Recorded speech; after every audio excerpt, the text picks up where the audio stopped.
अच्छा आप लोगों में, अच्छा आप तो सारे दिल्ली के स्टूडेंट्स हैं अभी आज इसमें? Yes sir. आप लोगों को आना है क्या अभी इधर ऑफिस में? ऑफिस में बुलाया गया है क्या? किसी को बुलाया गया है क्या ऑफिस में? ऑफलाइन? हाँ ऑफलाइन अभी 31 जनवरी किसी नो को नहीं सर। बुलाएगी? अच्छा चलो शुरू करते हैं आज की क्लास। आप आ रहे हो क्या? हाँ मैं आऊंगा। हमें तो बुलाया नहीं अभी तक, कुछ बताया नहीं। पता नहीं, शुरू कोई नहीं करते सर, आप इनविटेशन दे दो, हम आ जाएंगे। हैं। मैं मेरे पास अगर होता ना एक्सेस तो मैं जरूर बुलाता, बट वो मैनेज करना थोड़ा सा मुश्किल हो जाता है, वरना इंस्टीट्यूट तो चाहता ही है कि सारे बच्चे और टीचर्स का मीटअप हो, हमेशा कुछ ना कुछ मीट करते रहे, मिलते रहे।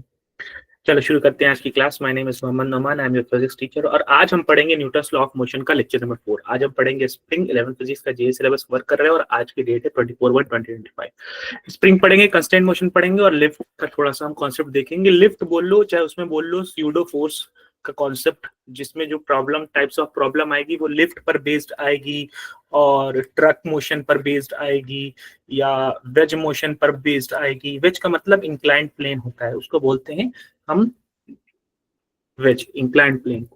लास्ट क्लास में आपको हमने पढ़ाया स्प्रिंग का कॉन्सेप्ट, थोड़ा सा पढ़ाया। स्प्रिंग के कॉन्सेप्ट में ये पढ़ाया कि अगर कोई स्प्रिंग है और नॉर्मली इसी तरीके से रखी हुई है तो ये इसकी नेचुरल लेंथ है, और जब नेचुरल लेंथ है तो इसमें किसी भी तरीके का एक्सटेंशन नहीं है, एक्सटेंशन जीरो। एक्स मतलब एक्सटेंशन है, यानी कितना खींचा है, कितना इंक्रीज हुई लेंथ, और एक्स का मतलब डिस्प्लेसमेंट या डिस्टेंस नहीं है। ये आपको श्योर रहना है, डिस्प्लेसमेंट या डिस्टेंस नहीं है, नॉट डिस्प्लेसमेंट या नॉट डिस्टेंस। अब अगर मैं आपसे बोलूं कि मेरे पास एक ऐसी स्प्रिंग है जो कि, ध्यान दो आप, कि अगर मैं आपसे बोलूं कि मेरे पास ऐसे एक स्प्रिंग है, ठीक है, एक ब्लॉक ये हो गया अडेप्टर और एक ब्लॉक मेरा हाथ हो गया। अब अगर मैं आपसे बोलूं कि ये वाला जो अडेप्टर वाला है वो भी मूव कर रहा है 3 मीटर आगे, और जो मेरा हाथ वाला ब्लॉक है वो भी मूव कर रहा है ऐसे 3 मीटर आगे, ऐसे कि हाथ भी मूव कर रहा है ऐसे 3 मीटर आगे राइट साइड में, मेरे राइट साइड में, और ब्लॉक भी मूव कर रहा है राइट साइड में 3 मीटर, तो इस केस में किसी भी तरीके का एक्सटेंशन आएगा स्प्रिंग में कि नहीं आएगा? सर नहीं आएगा। आएगा। तो इस केस में स्प्रिंग फोर्स क्या हो जाएगा, जीरो की नॉन जीरो? जीरो। और स्प्रिंग फोर्स का रिलेशन आपको पता है क्या होता है, F is equals to minus k x, और ये कहलाता है आपका स्प्रिंग फोर्स और के कहलाता है आपका स्प्रिंग कांस्टेंट। हाँ ये आपको दिया रहेगा, बहुत ज्यादा टेंशन लेने की जरूरत नहीं है। हाँ कुछ केस में टेंशन लेने की जरूरत है, जब हम स्प्रिंग को काटेंगे, काट के अलग अलग तरीके से जोड़ेंगे, तब वहां पे आपको थोड़ा ध्यान देना होगा। ठीक है, एक्स की बात करें तो एक्स है डिस्प्ले एक्सटेंशन। स्प्रिंग में क्या एक्सटेंशन होता है उसकी हम बात करते हैं। अच्छा लास्ट क्लास में मैंने आपको कुछ क्वेश्चन दिया था, उसमें हमने गलतियां कुछ की थी जो कि आप लोगों ने भी मुझे नहीं बताया, कि सिली मिस्टेक्स, छोटी मिस्टेक्स की वजह से हमारे आंसर्स गड़बड़ा रहे थे। उस टाइम भी मैंने नहीं बोला। हालांकि क्लास में एक स्टूडेंट, अच्छे स्टूडेंट ने हमें बोला कि सर ऐसे ऐसे मिस्टेक हुई है, तो मुझे बहुत अच्छा लगा कि उसने बताया कि सर आपने ये वाले डेटा लिखना भूल गए थे। जे ने बोला था मुझे बहुत अच्छा लगा कि जे ने ऐसे बताया मुझे। एक तो उसमें मिस्टेक क्या हुई थी हमारी, हमने एक फोर्स अप्लाई करना भूल गए थे। वो जो फोर्स था वो ग्रेविटेशनल फोर्स अप्लाई करना जब हम भूल गए, तो उसकी वजह से मिस्टेक क्या हुई,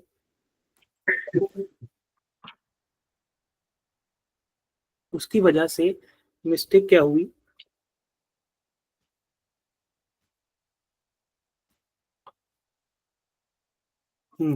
उसकी वजह से मिस्टेक क्या हुई आपको देखना। अब मिस्टेक ये हुई थी उसकी वजह से कि हमने क्या किया, इस पूरे सिस्टम को, उस इन तीनों को एक सिस्टम माना था। अगर मैं तीनों को एक सिस्टम मानूं तो इस पर टोटल अपवर्ड फोर्स कितना लग रहा है बेटा? F0। F0। हमने डाउनवर्ड फोर्स लगाना भूल गए थे। टोटल मास कितना है सिस्टम का? 10 kg। हाँ तो वेट डाउनवर्ड कितना हो जाएगा?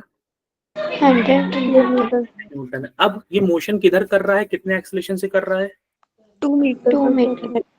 हाँ तो अब इक्वेशन बनाओ जरा जल्दी से इसकी, सेकंड लॉ ऑफ मोशन लगाओ, इक्वेशन बनाओ, बोलो इक्वेशन।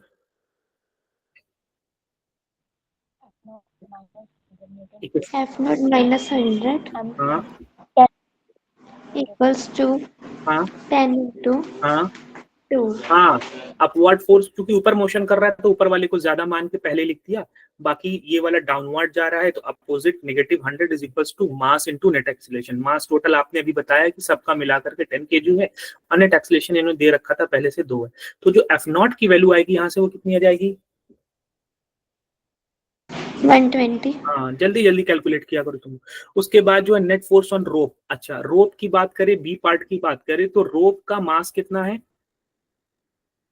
2 kg. 2 kg। तो नेट फोर्स क्या होता है? Mass into net acceleration. Mass net acceleration value रख करके जल्दी बताओ।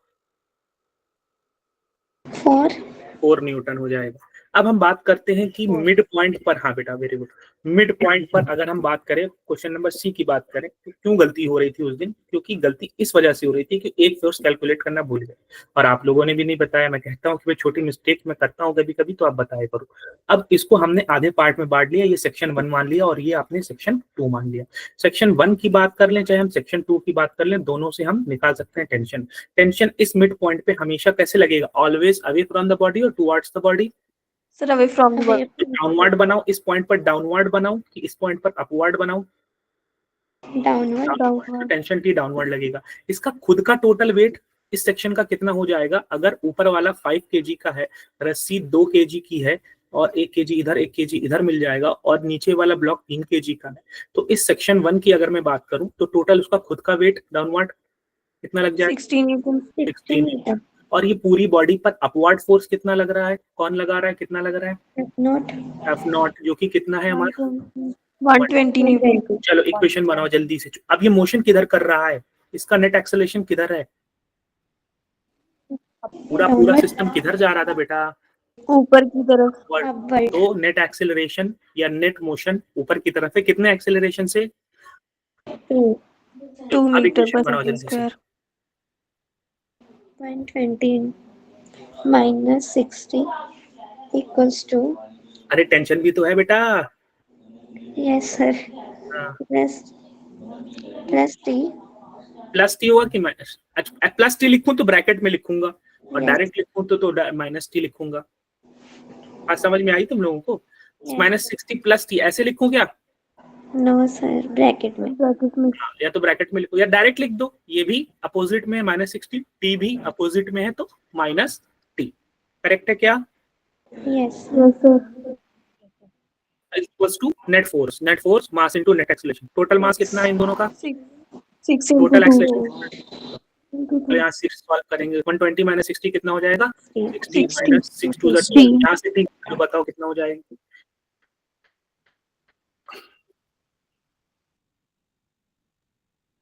टी की वैल्यू चली, हाँ 58. 58 कहाँ होगी? Sir 48. 48 Sir 48. हाँ 48। अब जो नीचे वाला सेक्शन है उससे हम बात कर लेते हैं। नीचे वाला सेक्शन कुछ ऐसे दिख रहा है। इस पर अपवर्ड फोर्स लगेगा कौन? हाँ क्या लगेगा upward force? Surface tension. Surface tension नहीं बोलो, सरफेस टेंशन नहीं बोलो, सिर्फ टेंशन बोलो। Okay sir. टेंशन तो वहां जब आप वाटर के कॉन्सेप्ट फ्लूइड मैकेनिक्स फ्लूइड में आएंगे तब वहां बोलेंगे टेंशन लगेगा। डाउनवर्ड फोर्स कितना लगेगा पूरे सिस्टम पर? 30 Newton.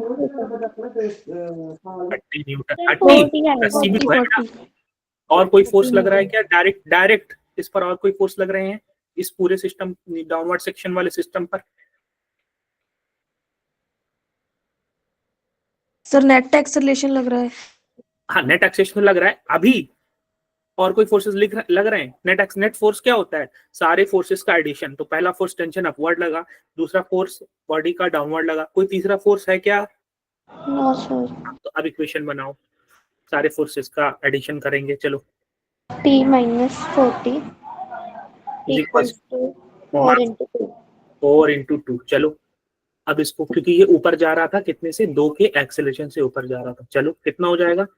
48 न्यूटन। तो चाहे आप ऐसे 48 न्यूटन निकालो चाहे आप वैसे 48 न्यूटन निकालो, दोनों केसेस में आपका उस मिड पॉइंट पर जो टेंशन आएगा वो 48 ही आएगा। उस दिन क्यों गड़बड़ हो रही थी? क्योंकि हमारा F0 गड़बड़ था। क्यों गड़बड़ था F0? क्योंकि हम ये वाला फोर्स नहीं लगा रहे थे। बात समझ में आई क्या सारे स्टूडेंट्स को? Yes sir. अब उस दिन हमने एक और क्वेश्चन किया था, ये वाला क्वेश्चन जिसमें हमने निकाला था, सारी चीजें सही किया था, लेकिन पता नहीं क्यों हम रुक गए थे इस क्वेश्चन में, हम यहाँ तक आके रुक गए थे। अब अच्छा, तो क्या गड़बड़ हुई थी इस क्वेश्चन में? यहाँ तक बिल्कुल सही किया था हमने, कोई गड़बड़ नहीं थी, मुझे पता नहीं क्यों लगा कैलकुलेशन गड़बड़ है। कुछ भी गड़बड़ नहीं था कैलकुलेशन। यहाँ तक कैलकुलेशन करने के बाद आपको ये 2 into 2 दिख रहा था 4, और ये उधर जाके मल्टीप्लाई हो जाएगा तो कितना हो जाएगा? 0.8। 0.8, और ये -5 इधर नीचे आ जाएगा, correct? Yes sir. T square. हाँ, अब ये माइनस से माइनस कैंसिल हो गया, डेसिमल अगर हटाऊंगा तो ऊपर आ जाएगा क्या? 8, और नीचे आ जाएगा 8/50। हाँ correct, is equals to T square. थोड़ा सा रिड्यूस कर दोगे, अगर इसको रिड्यूस करोगे तो ये 4 हो जाएगा, और ये कितना हो जाएगा? 25 is equals to T square. तो फिर टी की वैल्यू कितनी हो जाएगी? √4/25। हाँ, तो आपने बोला यहाँ 4/25 is equals to T square, तो टी इज इक्वल्स टू √4/25। √4 क्या हो जाता है बेटा? 2/5 हो जाएगा सर। 2/5 को डेसिमल में बताओ।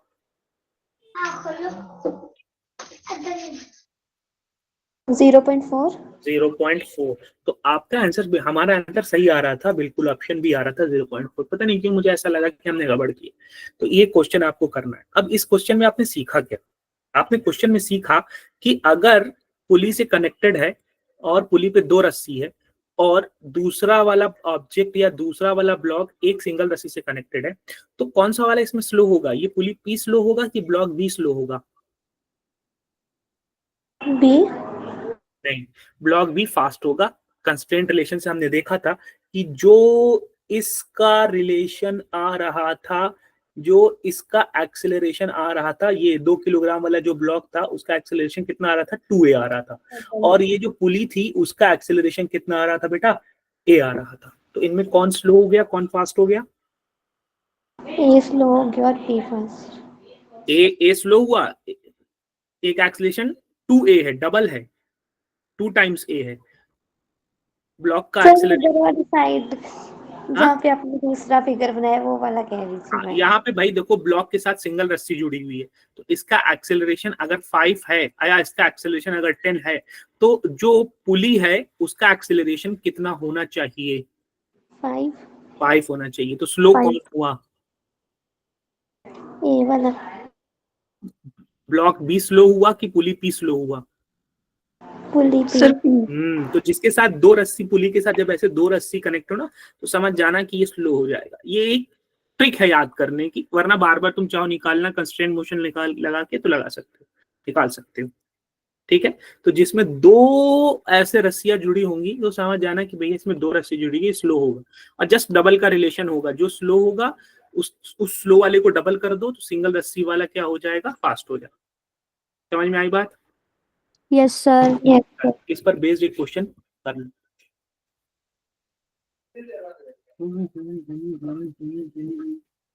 एक सेकंड जरा मुझे आप, चलो ये क्वेश्चन करो, आप ये क्वेश्चन करो। इसमें आपको बताना है कि मोशन कहीं भी मान लो, ठीक है, मोशन कहीं भी मान लो, कहीं भी का मतलब या तो डाउनवर्ड मोशन मानोगे आप, या तो अपवर्ड मोशन मानोगे, कोई एक मोशन मान लो। लेकिन इसमें आप देख रहे हो इस पुली के साथ 2 रस्सी जुड़ी हुई है और इस ब्लॉक के साथ एक रस्सी जुड़ी हुई है, तो किसका एक्सेलरेशन a होगा और किसका एक्सेलरेशन 2a होगा? सर ब्लॉक का 2 होगा और वेरी पुली गुड, का ब्लॉक होगा। पुली का। किधर मान ले मोशन, डाउनवर्ड मान ले कि अपवर्ड मान ले? ब्लॉक का डाउन मोशन डाउनवर्ड मान लो, अपवर्ड, जो आपका मन करे मान लो। Sir downward. अगर ब्लॉक डाउनवर्ड जाएगा ये वाला, तो ये पुली नीचे जाएगी। अगर पुली नीचे जाएगी तो ये रस्सी खींचेगी नीचे की तरफ। अगर रस्सी नीचे खींचेगी तो ये खींचेगा किधर? ऊपर। हाँ, तो ऊपर की तरफ। हाँ, वेरी गुड, शाबाश।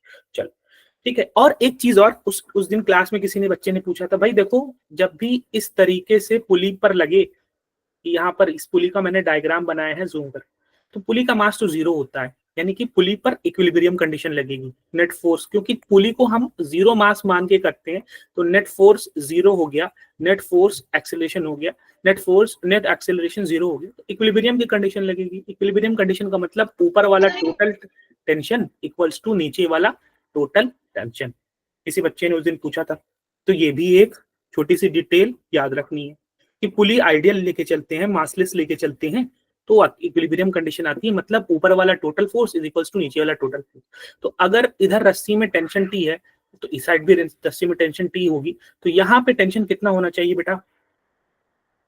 सर T1 वैल्यू क्या होनी चाहिए T1 की? चलो वैल्यू बताओगे ना। अच्छा चलो कर लेते हैं। टोटल अपवर्ड फोर्स कितना हो गया इस पुली पर, पुली पी पर टोटल ऊपर की डायरेक्शन में फोर्स कितना हो गया? 2T हाँ, और इस पुली पर टोटल नीचे की डायरेक्शन में कितना फोर्स हो गया? T1 T1 की वैल्यू क्या आ गई? T1 की वैल्यू क्या आ गई फिर? 2T तो यहाँ पे डायरेक्ट लिख दो 2T, करेक्ट? Yes sir. हाँ, तो इस तरीके से आपको याद रखना है कि पुली पर मास 0 होता है तो इक्विलिब्रियम कंडीशन लगेगी, मतलब ऊपर का फोर्स इक्वल टू नीचे का फोर्स। तो अगर उल्टा मैं बात कर दूं बेटा, अगर मैं यहाँ पे बोल दूं टेंशन T है, इसमें टेंशन कितना होना चाहिए? T1 डायरेक्ट बताओ ना, T1 तो तुमने नाम दे दिया नया, इसी के टर्म्स में बताओ ना। ये टेंशन होना चाहिए T/2 और T/2। क्यों?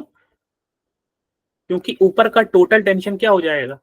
T/2 प्लस T/2 कितना हो जाएगा? T। और नीचे का टोटल टेंशन कितना हो जाएगा? नहीं समझ में आ रही बात क्या तुम लोगों को? ये बात तुम लोगों को नहीं समझ में आ रही है? हर बार कैलकुलेट करने की जरूरत नहीं है, थोड़ा सा आपको बनना पड़ेगा स्मार्ट।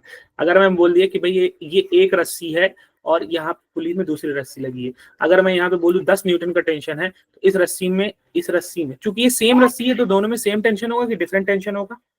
सेम। तो इस साइड टेंशन कितना होना चाहिए? अगर यहाँ पे 10, हाँ, 5 न्यूटन और यहाँ पे कितना होना चाहिए? 5 न्यूटन टोटल अपवर्ड फोर्स इस पुली पी पर कितना हो गया?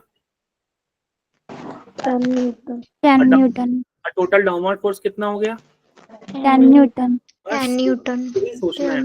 उसी को मैंने वर्ड्स में बोल दिया कि अगर ये T है तो ये उसका आधा T/2 हो जाएगा, उसका आधा T/2 हो जाएगा। हाँ, या ऐसे बोल दो कि अगर ये T न्यूटन है, तो यहाँ पर इस रस्सी में टेंशन कितना होना चाहिए? 2T बस यही तो सीखना है आपको। चलो, तो आपको ये केस करना होगा, आपने एक्सेशन लगा। तो अगर यहाँ पे टेंशन मैं मान लेता हूँ इस रस्सी में टेंशन यहाँ पे T है, तो यहाँ पे टेंशन कितना होना चाहिए बेटा? T अपवर्ड की डाउनवर्ड? अपवर्ड ही होगा। हाँ, और यहाँ पर टेंशन राइट साइड अपवर्ड की left side downward? Downward tension हमेशा away from the body, first case की second case? Away from the body second case? First case तो हमेशा अवे फ्रॉम द बॉडी होगा ना बेटा, इस चीज का ध्यान रखो। तो इसका भी टेंशन T है। चलो बस। अच्छा, यहाँ पे इस वाली जो एक अलग रस्सी है उसमें टेंशन कितना होना चाहिए? T1 नाम नया नहीं दो, इसी के टर्म्स 2T होगा ना, अवे फ्रॉम द बॉडी ना। Yes sir. इधर बना लो पुली से अवे फ्रॉम बॉडी, और इधर भी बना लो इससे क्या बोलते हैं ब्लॉक से, क्योंकि एक ही रस्सी है येलो, तो यहाँ भी टेंशन क्या होगा? सेम होगा कि डिफरेंट होगा? सेम होगा। तो यहाँ भी 2T हो जाएगा। हाँ चलो, अब इस ब्लॉक पे बनाओ। ब्लॉक का खुद का मास टोटल कितना हो गया? 100 न्यूटन। 100 न्यूटन। इक्वेशन बनाओ ब्लॉक के लिए, नीचे मोशन मान करके इक्वेशन बनाओ ब्लॉक के लिए। 2T equals to 10 into 2T 10 into A A. Net acceleration क्या माना है आपने इस ब्लॉक का? ए। बाकी लोग क्यों नहीं बोल रहे हैं? समझ नहीं आ रहा क्या बाकी लोगों को? चलो इस ब्लॉक पे बनाओ। अच्छा, इस ब्लॉक पर और कोई फोर्स लग रहा है क्या? एक फोर्स तो आपने बना दिया। जी साइन थीटा भी लगेगा सर। बिल्कुल बिल्कुल, एक तो mg नीचे की तरफ लगेगा जो हमारे अभी काम का नहीं है, इसका एक कंपोनेंट इधर की तरफ लगेगा, जिसको आपने क्या बताया? mg sin theta. थीटा की वैल्यू पता है क्या हमें? Yes, है 37 डिग्री। 37। ठीक, अपवर्ड भी एक नॉर्मल रिएक्शन फोर्स लगेगा बेटा, लेकिन वो मेरे काम का नहीं। और इस वेट का एक और कंपोनेंट इधर की तरफ लगेगा, कौन सा वेट का, mg cos थीटा। वो मेरे काम का नहीं है बेटा। ठीक है, क्योंकि अब आप बताओ क्या इस एक्सिस, मान लो अगर मैं एक्सिस को टेढ़ा कर दूं, वाई एक्सिस ऐसा हो गया, ठीक है, अगर मैं ऐसे टेढ़ा कर दूं, अब आप बताओ क्या वाई एक्सिस के अलोंग इस ब्लॉक का ऐसे ऐसे मोशन हो रहा है कि नहीं हो रहा है? सर नहीं हो रहा है। नहीं हो रहा है। तो इसका टोटल अपवर्ड फोर्स और टोटल डाउनवर्ड फोर्स इक्वल। वो मेरे काम के नहीं, तो मैं बना नहीं रहा हूं उसको, कि बना दूं? रहने दो सर। चलो, लेकिन मैं हटा रहा हूँ जहां मुझे, क्योंकि कंफ्यूज करता है ये, तो इस वजह यस से। सर। हाँ, तो आपको ये चीजें थोड़ा सा दिमाग में बाय डिफॉल्ट रखनी होगी कि ये काम करनी। अब इस पे इक्वेशन बनाओ।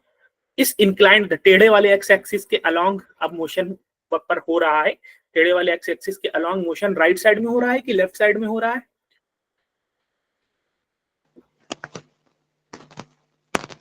इधर प्लस एक्स एक्सिस की डायरेक्शन में मोशन माना है कि माइनस एक्स एक्सिस की डायरेक्शन में मोशन है?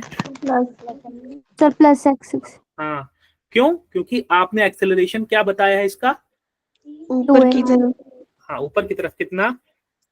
2a। चलो बनाओ इक्वेशन, ये नेट एक्सेलरेशन इक्वेशन बनाओ जल्दी से। राइट साइड में कितना force? Sir mg sin theta. Right बेटा, राइट डायरेक्शन में कितना? mg sin राइट डायरेक्शन, ये राइट डायरेक्शन हुई और ये लेफ्ट डायरेक्शन हुई। अब इस ब्लॉक को मैं फिर से बनाता हूँ, यहाँ पर तुम लोग को कंफ्यूजन हो रही। इधर राइट डायरेक्शन में क्या फोर्स लग रहा है? 2a। फोर्स एक्सेलरेशन बता रहे हो बेटा तुम। t। टी। हाँ, और इधर इधर लेफ्ट डायरेक्शन में कौन सा फोर्स लग रहा है? mg sin 37। हाँ, अलग से बनाना पड़ेगा तो आप लोग को समझ में आएगा। और मोशन किधर आपने माना है? मतलब माना है तो किस साइड हो रहा है? कितना एक्सेलरेशन, नेट एक्सेलरेशन कितना है? 2a। तो बस सर मैंने यही तो बोला था। हाँ, मैंने फोर्स यही तो पूछा बोला बेटा, फोर्स पूछा था ना मैंने। राइट डायरेक्शन में फोर्स कितना है? t। टी, ये बताइए ना। ठीक है, हो सकता हो मैंने गलत सुना हो। तो राइट डायरेक्शन में फोर्स टी, उसके अपोजिट लेफ्ट डायरेक्शन में फोर्स mg sin 37 माइनस की प्लस लगाऊं? Minus minus mg sin 37। Mass of the body, t into 2a। Mass of the body T है। सर t ये नोट, सर ये 10 10 10। और net force, net acceleration 2a। चलो पहले मास की वैल्यू रख देते हैं। फिर मास की वैल्यू बताओ फिर से। 10 10। जी की वैल्यू 10 10। साइन 37 की वैल्यू याद है? साइन 37 की वैल्यू, ये ट्रायंगल याद रखा करो। ये 37 के सामने का 3 होता है, ये 4 होता है, ये 5 होता है। ये हमेशा याद रखो। साइन 37 की वैल्यू यहाँ से बताओ कितनी हो जाएगी? 3/5। हाँ, याद रखो ये ट्रायंगल। और 10 2 जा 20 और ये क्या है? ए ए ए। हाँ, तो अब यहाँ पर मैं इस वाली इक्वेशन को फिर से लिखता हूँ, जिसको इक्वेशन 1 दिया नाम, इसको इक्वेशन 2 दिया है। अच्छा, इस इक्वेशन में मैं ध्यान दूं तो 100 माइनस 2t बराबर 10a है। मैं 2 कॉमन लेकर के उधर भेज दूं, तब क्या लिखूंगा इक्वेशन? 50 माइनस t इक्वल्स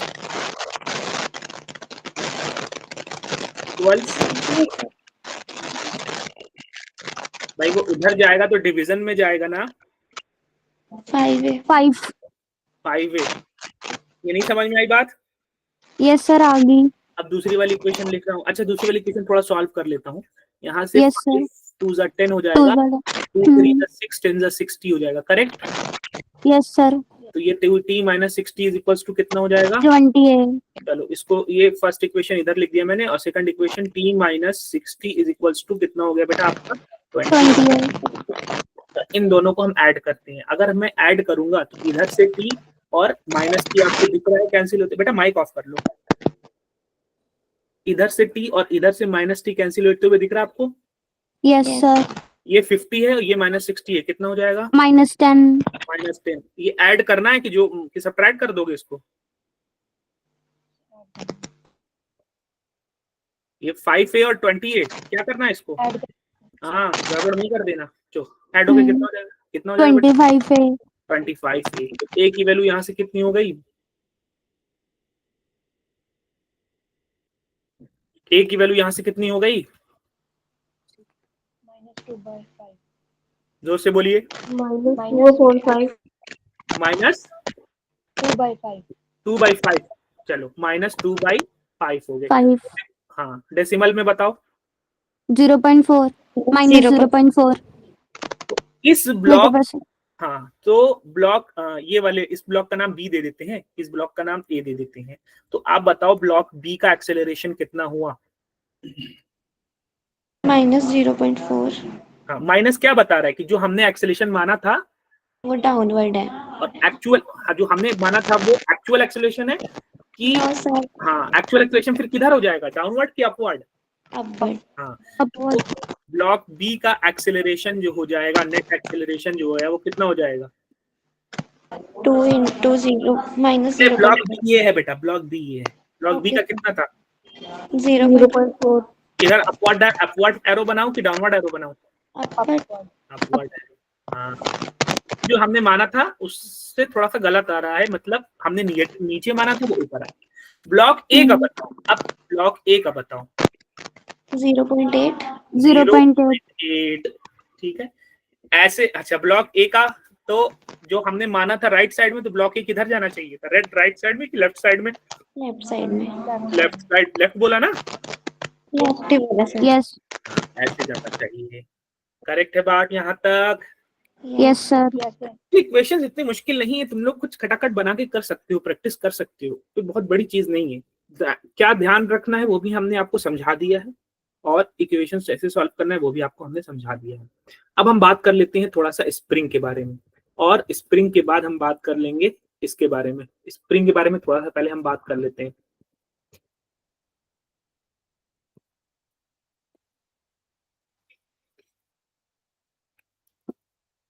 एक मिनट दो बेटा मुझे जरा।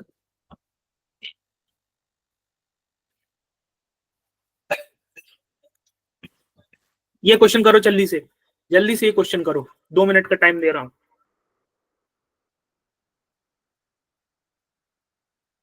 हो जाएगा? Mandeep, yes sir. महक, यस सर, ट्राई कर रही हूँ। ट्राई करिए। ठीक है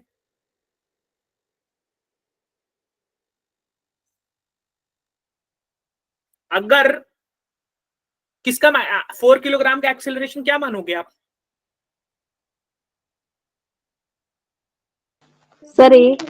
किधर मान लो, किधर भी मान लो, डाउनवर्ड मानना चाहिए कि अपवर्ड मानना चाहिए? डाउनवर्ड। हाँ डाउनवर्ड बेटर लगे। तो इस 2 किलोग्राम वाले का क्या होना चाहिए एक्सेलरेशन? Sir 2a। हाँ लगाऊं कंस्ट्रेंट इक्वेशन की? समझ में आ गया कि कंस्ट्रेंट पूरा लगाना पड़ेगा? सर आ गया समझ। हाँ किधर जाएगा ये, राइट साइड की left side? Sir right side.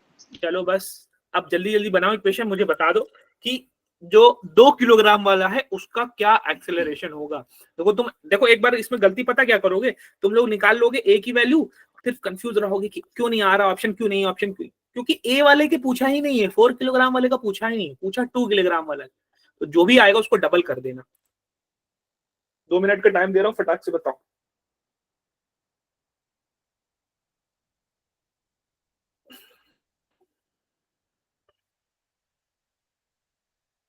और भी बच्चे बताओ,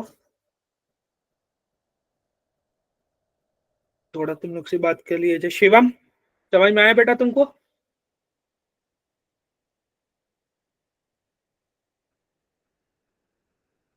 मतलबी दुनिया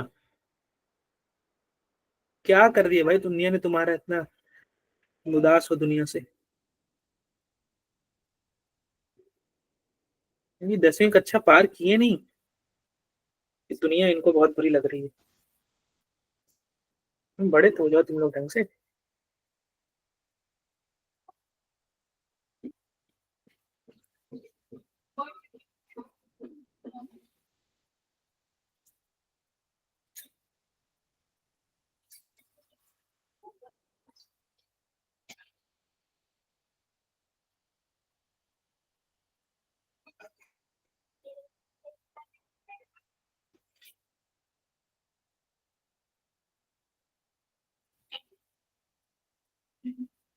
जल्दी करिए थोड़ा।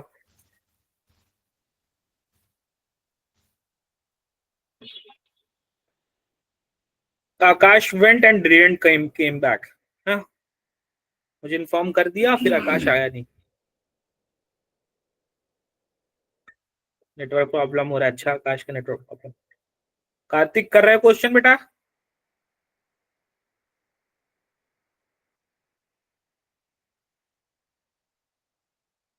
कार्तिक भी चल नहीं है, ऐसे थोड़ी होता है।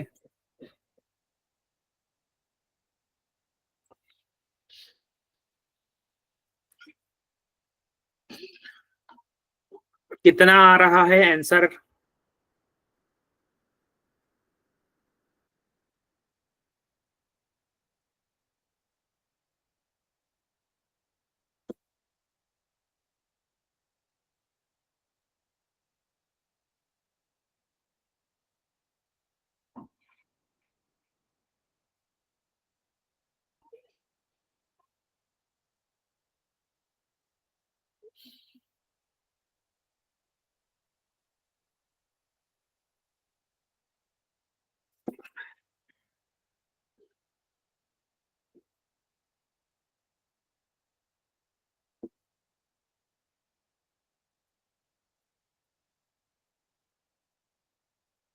Sir A. ऑप्शन ए आ रहा है। नहीं, गड़बड़। तुमने तुमने सर गड़बड़। एक मिनट, हाँ सर कुछ। वो मल्टीप्लाई नहीं किया। हाँ सर G/2 आ रहा है। Very good. Who told me that? Sir मैं very good Mandeep, very good. G/2 आ रहा है, शाबाश, बहुत अच्छी। तो ये एक्सप्लेन करना पड़ेगा कि आप लोग समझ गए कैसे करना है। बाकी सारे स्टूडेंट्स, ये तुम ही लोगों के लिए क्लास रखी जाती है, तुम्हारे ही समझने के लिए। एक्सप्लेन कर दो। हाँ, आप बताओगे कैसे एक्सप्लेन करना, कैसे करना। ये बात समझ में आई कि इसका एक्सेलरेशन ए होगा, ये स्लो होगा, और जो सिंगल रस्सी वाला है वो फास्ट होगा, 2a होगा। कंस्ट्रेंट इक्वेशन पूरी लगाना पड़ेगा, फिर से समझाना पड़ेगा कंस्ट्रेंट मोशन। बात समझ में आई क्या बेटा?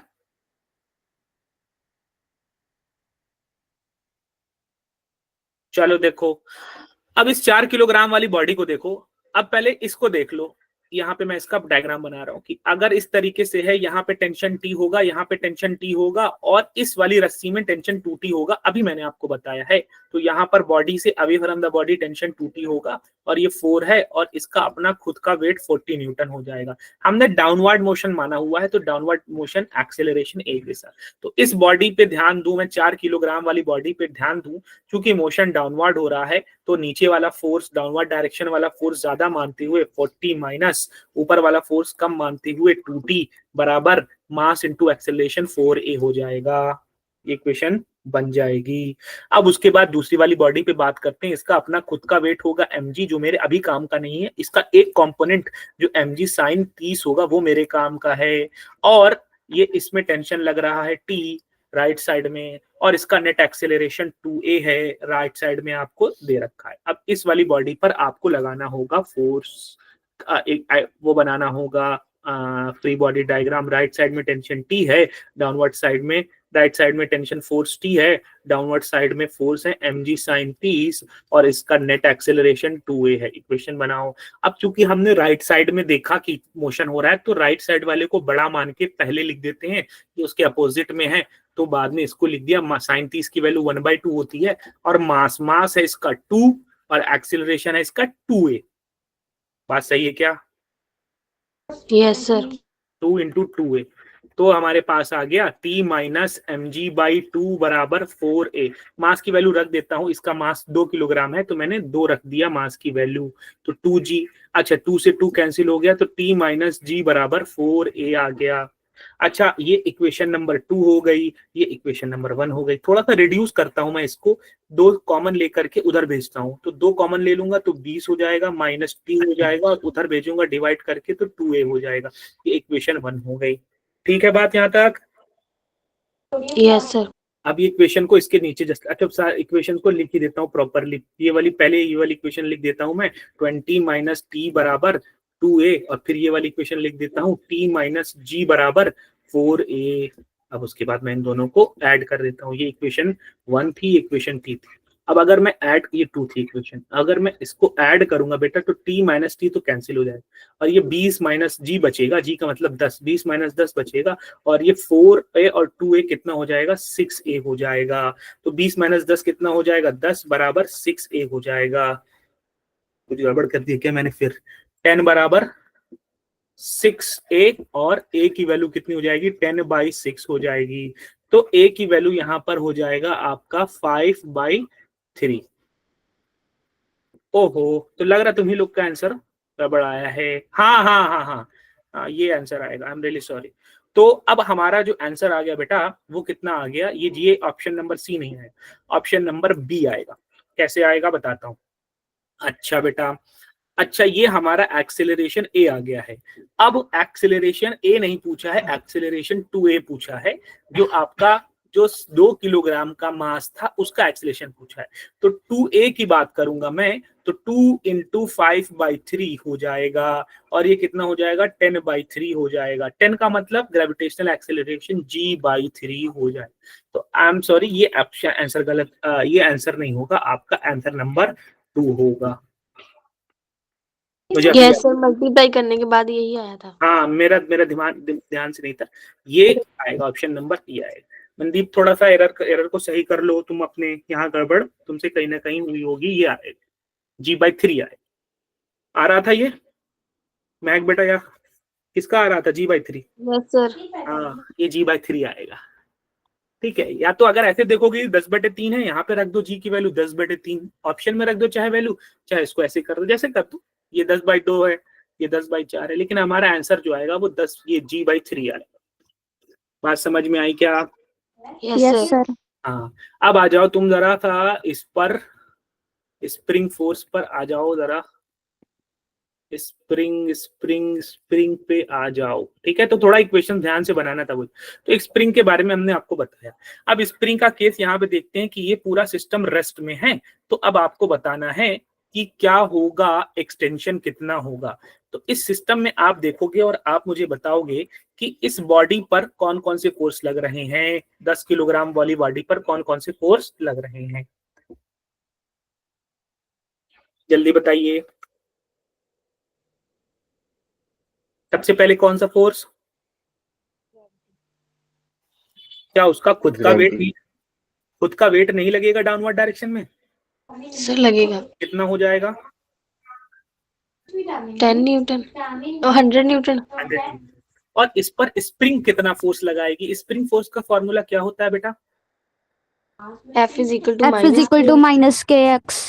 kx लिख रहा हूँ, माइनस सिर्फ ये बताने के लिए कि वो अपोजिट डायरेक्शन में, लगाना चाहो लगा लो, कोई इशू नहीं। अच्छा जी, अब अगर बॉडी रेस्ट में है तो फिर क्या करना चाहिए इन दोनों फोर्सेस का? Sir equal. हाँ, upward force kx = downward force 100 newton. Correct है बात? Yes sir. क्या क्वेश्चन में k की वैल्यू, स्प्रिंग कांस्टेंट की वैल्यू दे रखी है क्या? Yes sir. तो फिर बताओ x की वैल्यू कितनी हो जाएगी फिर?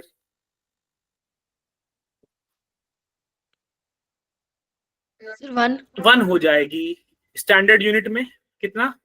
मीटर, सेंटीमीटर, किलोमीटर, क्या यूनिट तो बताइए। मीटर स्टैंडर्ड यूनिट है सब। ये देखो स्टैंडर्ड में न्यूटन है, यहाँ पे न्यूटन पर मीटर है, मीटर पर, जब सब चीज स्टैंडर्ड में है तो फाइनल आंसर भी स्टैंडर्ड में ही आएगा, इसमें कोई डाउट नहीं होना चाहिए। बात समझ में आई? Yes sir. Yes sir. अब यहाँ पे हम बात करते हैं कि दो ब्लॉक हैं जो कि दोनों सेम मास के, इसका भी मास m है, इसका भी मास m है, और इसको स्प्रिंग में इस तरीके से कनेक्ट किया गया है। आपको बताना है एक्सेलरेशन ब्लॉक ए और ब्लॉक बी का कब, जब हम स्प्रिंग को काट देते हैं, इस धागे को कट कर देते हैं। तो यहाँ पे दो केस बनेगा, एक होगा बिफोर कट, कट करने से पहले क्या मामला है। चलो अब बताओ कि इस बॉडी पर कौन कौन से, बी बॉडी पर, ये बॉडी बी है जिसका मास तो सभी का सेम है, m है। तो डाउनवर्ड फोर्स क्या होगा? mg। ऊपर अपवर्ड फोर्स क्या होगा? p। तो यहाँ से और कोई फोर्सेस हैं इस बी बॉडी पर? और कोई फोर्सेस हैं? नो अगर अभी बिफोर कट रेस्ट में है ना अभी, यस सर। तो फिर क्या equation? T equals to mg. T is equals to mg। अब यहाँ पे आ जाओ, बॉडी ए पे आ जाओ, इसका भी मास कितना है m। इस पर बताओ कौन कौन से फोर्सेस लग रहे हैं। डाउनवर्ड में mg डाउनवर्ड में और कुछ लग रहा है क्या? Sir T. टी लगेगा। अवे फ्रॉम द बॉडी, यहाँ पर away from the body T लगे। अपवर्ड में kx ax। अभी कट से पहले कैसे है वो? रेस्ट में रेस्ट में इक्वेशन बताओ। kx is equals kx to mg minus T plus T. Sir plus T T की वैल्यू कितनी है?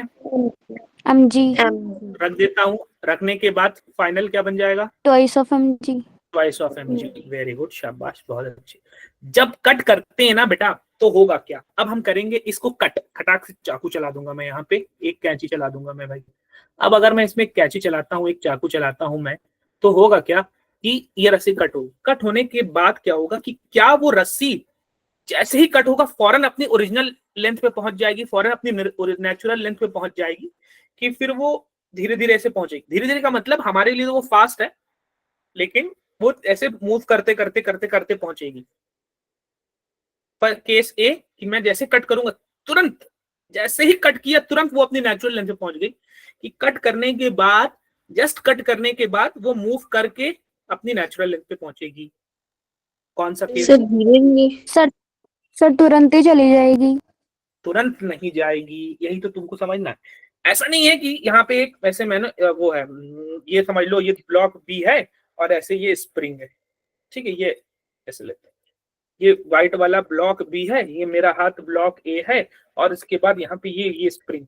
तो जब मैं रस्सी कट करूंगा तो ये वाला ब्लॉक जो होगा बेटा फौरन नीचे गिर जाएगा, और यहाँ से जब ये नीचे गिरेगा ना तो ये जो हमारा ऊपर मेरे इस हाथ के ऊपर ये जो है, ये वाला पार्ट जो है, ये स्प्रिंग है, वो ऐसे मूव करते करते करते करते अब नेचुरल लेंथ में आएगा। ऐसा नहीं है कि मैंने कट किया और उसी इंस्टेंट तुरंत आ जाए, तुरंत नहीं आता है वो। ऐसे मूव कर, ऐसे क्या कट करोगे आप तो ये वाला ब्लॉक जो था वो नीचे गिरेगा, और जब ये नीचे गिरेगा, गिरने के बाद ये ऊपर मूव करेगा, मूव करेगा, मूव करने के बाद अपनी नेचुरल लेंथ पे।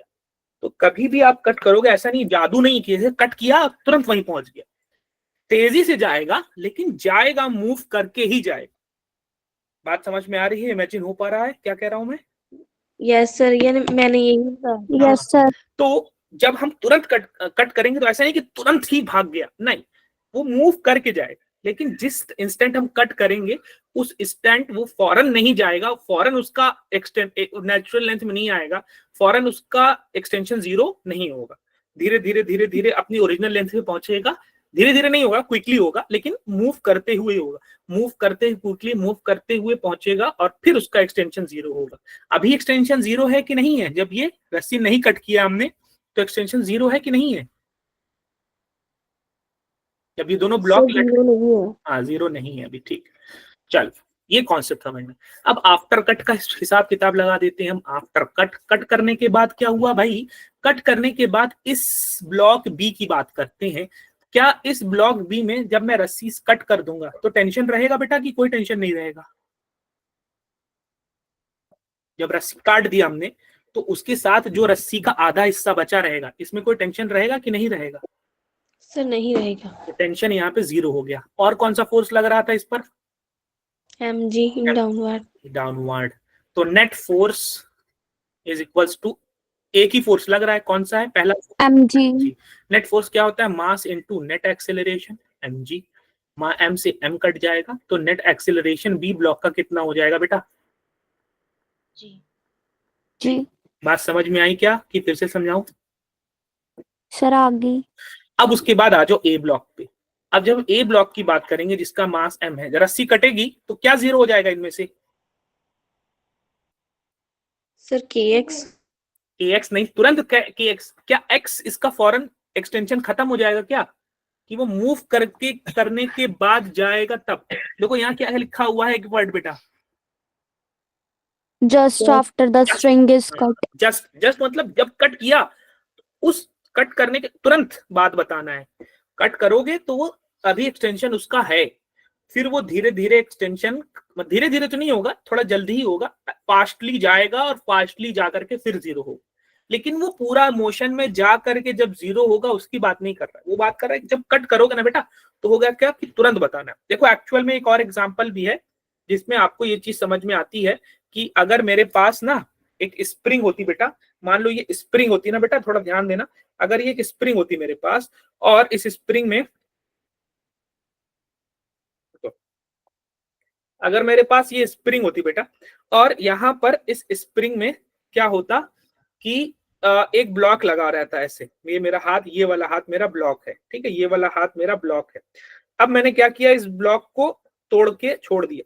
तो जब मैं छोड़ूंगा ना बेटा तो ऐसा नहीं है कि ये जो स्प्रिंग है, ये व्हाइट वाली स्प्रिंग फौरन नीचे गिरने लगेगी, नहीं, ऐसा नहीं होता। होता क्या है कि जब आप ये ब्लॉक को ऐसे हटा दोगे, वहां से स्प्रिंग से हटा दोगे, तो ये स्प्रिंग पहले तो ब्लॉक था तो खींची हुई थी, और जब मैंने इसमें से ये हाथ हटा दिया, ये ब्लॉक हटा दिया, तो ये मूव नहीं करेगी तुरंत, वो क्या करेगी, पहले अपने ओरिजिनल लेंथ पर ऐसे ऐसे आएगी, ऐसे ऐसे ये अपने ओरिजिनल लेंथ पर आ गई। जो इसका एक्सटेंशन था वो एक्सटेंशन खत्म होगा।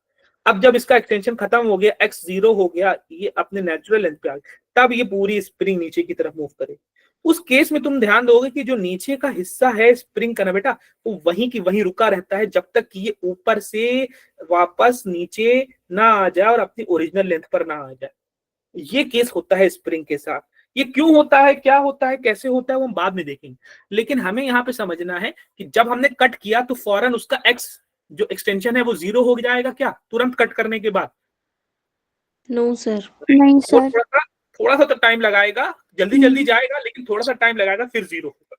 तो अभी कट करने के तुरंत बाद x 0 नहीं है, तो अगर x 0 नहीं है तो kx भी 0 नहीं है, kx भी 0 नहीं है, तो उस पर ऊपर की तरफ एक फोर्स kx लग रहा हो। नहीं समझ में आई बात? सर सर आ गई। और mg खत्म हो जाएगा क्या, अर्थ का अट्रैक्शन खत्म हो जाएगा? नहीं सर, लगेगा mg। हाँ, और जो रस्सी ये लगी हुई थी ऐसे, इसमें टेंशन रहेगा कि 0 हो जाएगा? 0 हो जाएगा भाई। रस्सी कट कर दोगे, उसका तनाव खत्म हो गया, टॉर्टनेस खत्म हो गई। ये खींच रहा था रस्सी को, तभी टेंशन था, तनाव था, लेकिन अब ये तो कट के अलग हो गया, तो अब रस्सी में से टेंशन खत्म हो। बात समझ में आई क्या? Yes sir. हाँ, अब इसका बात करते हैं कि अब ये इक्विलिब्रियम में नहीं, अब ये मूव करेगा, क्योंकि आपको पता है कि जब हम कट करेंगे तो स्प्रिंग इसको ऊपर की तरफ खींचेगा और ये ऊपर की तरफ मोशन होगा, तो इसका ऊपर की तरफ मोशन होगा। क्या एक्सेलरेशन नहीं पता, मान लेते हैं ए नेट। बात सही है क्या? Yes sir. अब इक्वेशन बनाओ सेकंड लॉ ऑफ मोशन।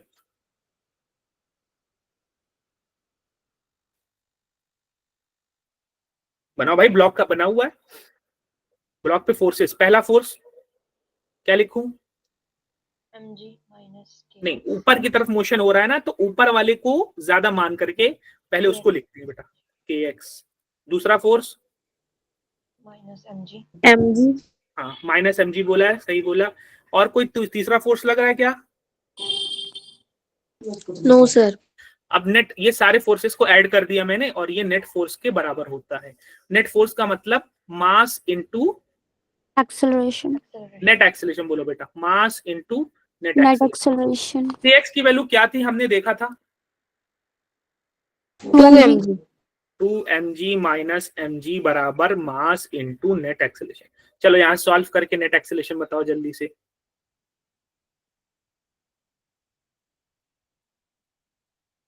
भाई 2mg माइनस mg कितना हो जाएगा?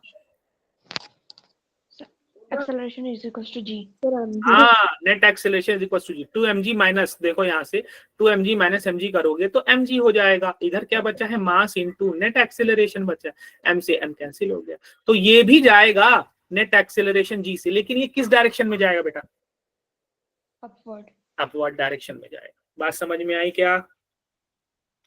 Yes sir. आपको इसमें की कॉन्सेप्ट क्या समझना है? की कॉन्सेप्ट ये समझना है कि जस्ट आफ्टर कटिंग, कट करने के बाद, जस्ट आफ्टर कटिंग, कट करने के बाद एक्सटेंशन 0 नहीं लेना है, एक्सटेंशन वही लेना है। Extension is take extension, take same extension x, take same extension, take same extension x, take same extension x। वही एक्सटेंशन लोगे, x सेम यहाँ पे है तो kx है, वही सेम x यहाँ पर लिया कट करने के तुरंत बाद, x वही है अभी, मतलब जाएगा, मूव करते करते जाएगा, लेकिन तुरंत नहीं होगा। तो kx, तो इस वजह से kx की वैल्यू यहाँ 2mg पुट कर सकते हैं, क्योंकि वही सेम x है, वही सेम k है, kx है, वही सेम x है, वही सेम k है, kx है। तो वो वैल्यू सॉल्व करने के बाद अब चूंकि मास यहाँ पे दोनों का सेम था, इस वजह से आ रहा है ये g की एक्सेलरेशन से अपवर्ड जाएगा और ये g के एक्सेलरेशन से बेटा किधर जाएगा, डाउनवर्ड जाएगा। बात समझ में आई क्या? Yes sir. चलो यस सर। अब हम बात कर लेंगे यहाँ पर, इसमें यहाँ पर देखो 20 किलोग्राम की बॉडी है, तो अगर इस पर बात करें रेस्ट में है तो इसके ऊपर डाउनवर्ड फोर्स कितना हो जाएगा? 200 न्यूटन।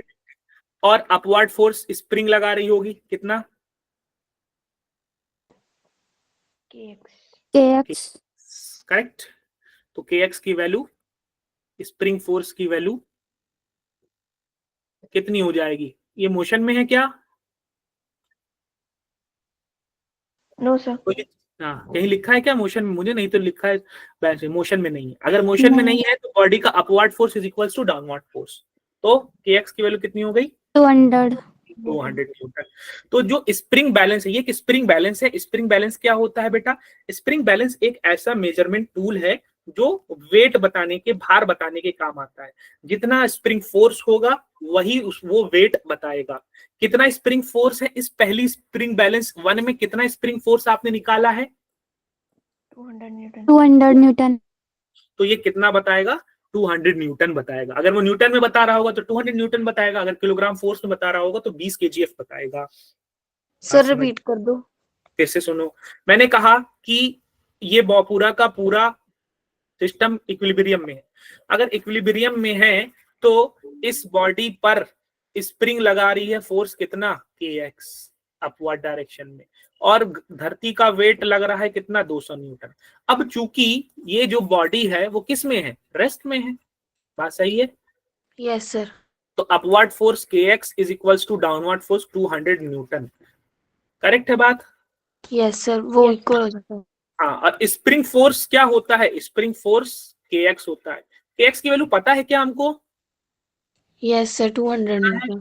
Spring force 200 Newton. तो जितना स्प्रिंग फोर्स होगा वो उतनी रीडिंग बताएगा।